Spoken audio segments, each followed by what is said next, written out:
Bueno, aquí está con nosotros Enrique Salafeo, gobernador del estado Carabobo. Lo dicen los encuestadores, Enrique, que la oposición y el gobierno venezolano hacia el 26 de septiembre están más o menos así.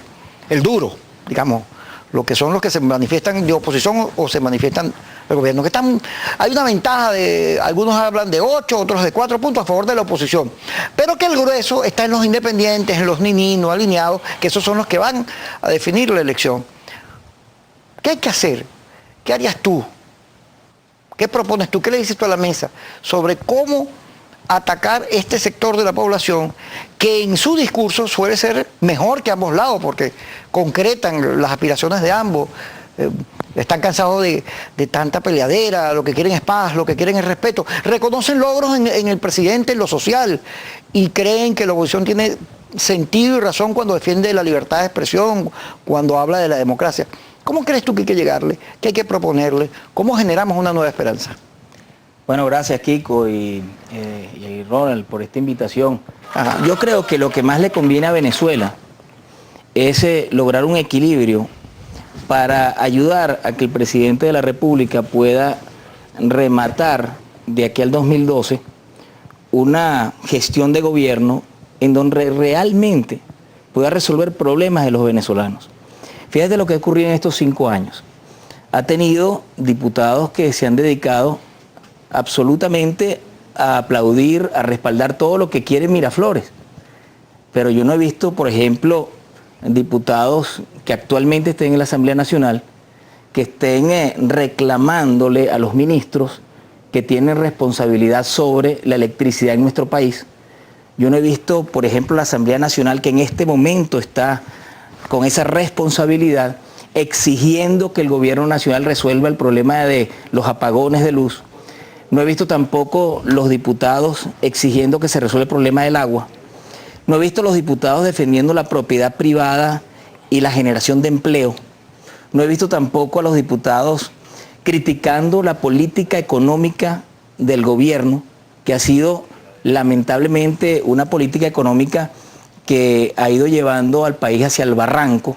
Como por ejemplo, ¿quién se iba a imaginar que un año electoral como este, el gobierno teniendo un petróleo a $80, iba a comenzar en enero devaluando la moneda y al mismo tiempo intentó de venderle a todos los venezolanos la idea de que esta medida era una medida necesaria, era una medida que iba a ser muy beneficiosa y resulta que ahora tenemos 2 meses más tarde, 3 meses más tarde, tenemos la inflación más alta de toda Latinoamérica. Así es. Gobernador, hacía usted señalamiento del tema de la función de la Asamblea Nacional, el tema de la centralización. Usted ha sido muy golpeado con el tema de los aeropuertos, el puerto, y quisiera su comentario con relación a eso, el papel de esos diputados que no han defendido, sino que todo lo contrario han levantado la mano allí y entregarle esas competencias al gobierno nacional cuando la ley de centralización era muy clara en ese sentido. Pero además, mañana se reúne el Consejo Federal de Gobierno y están invitados los gobernadores de oposición. ¿Qué espera usted de ese consejo? ¿Ya tiene listo toda la estrategia, lo que va a plantear allí en el Consejo Federal? Porque van a estar 6 gobernadores de oposición frente a todo el resto chavista. Bueno, cuando estábamos hablando sobre qué le haría falta al país, es un equilibrio. Tener una Asamblea Nacional que obligue a que el gobierno nacional resuelva problemas. Y estos diputados que están en la Asamblea Nacional ni siquiera han criticado y lo peor es que han aprobado la regaladera de dinero al exterior. Dinero que aquí hace falta. Yo en estos días saqué la cuenta y fue publicado porque realmente en las oportunidades que me ha tocado ser gobernador jamás había visto unas deudas tan grandes en contra de todas las gobernaciones y todas las alcaldías. En nuestro país tendemos mucho a hablar de oposición y oficialismo, pero es que aquí está siendo maltratado tanto gobernadores que no somos del PSV, como también los gobernadores del PSV. Y esto es una clara demostración de que hay una arremetida para ver cómo se le cortan las alas a liderazgos locales electos por voluntad popular y que no tiene ningún derecho el gobierno nacional de no cumplir la Constitución y de no enviar el situado completo.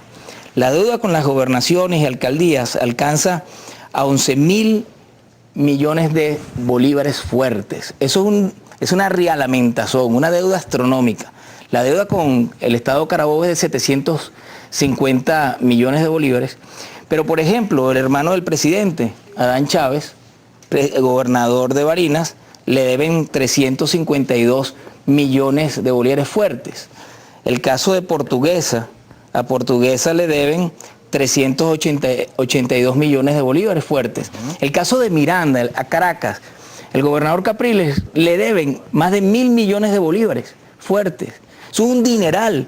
Los programas sociales que son los que tienen un alto impacto en la población, que son los que ayudamos para que esta crisis tan grande no golpee tanto a los pobres, resulta que están a punto de paralizarse.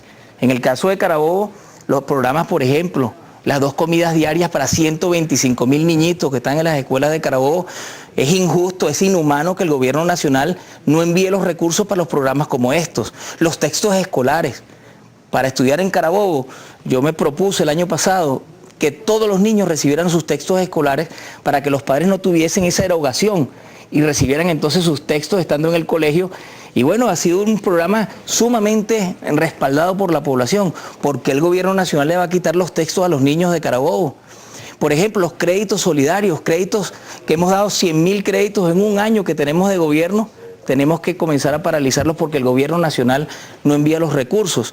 Entonces, cuando me pregunta sobre la Asamblea Nacional, en Carabobo, por ejemplo, tenemos 10 diputados del PSV que están en la Asamblea Nacional. ¿Ustedes saben cómo les llama al pueblo carabobeño?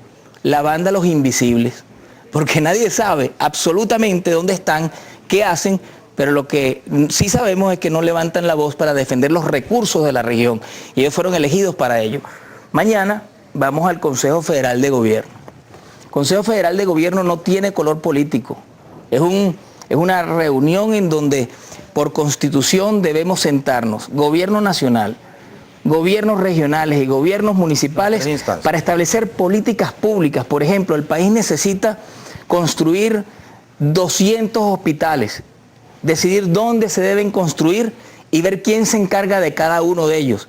Que el país necesita hacer una política de seguridad para garantizar mayor seguridad para los ciudadanos. Es una reunión que debería ser completamente seria y sobre todo que el gobierno nacional, y yo voy a ir al Consejo Federal de Gobierno porque vamos a exigir que el gobierno nacional envíe de inmediato los recursos que por constitución le pertenecen a todos los estados y municipios. Ahora bien, a mí me preocupa el programa que el gobierno nacional nos ha hecho llegar. Primero son palabras del Elías Agua, el vicepresidente. Luego son palabras del presidente de la República.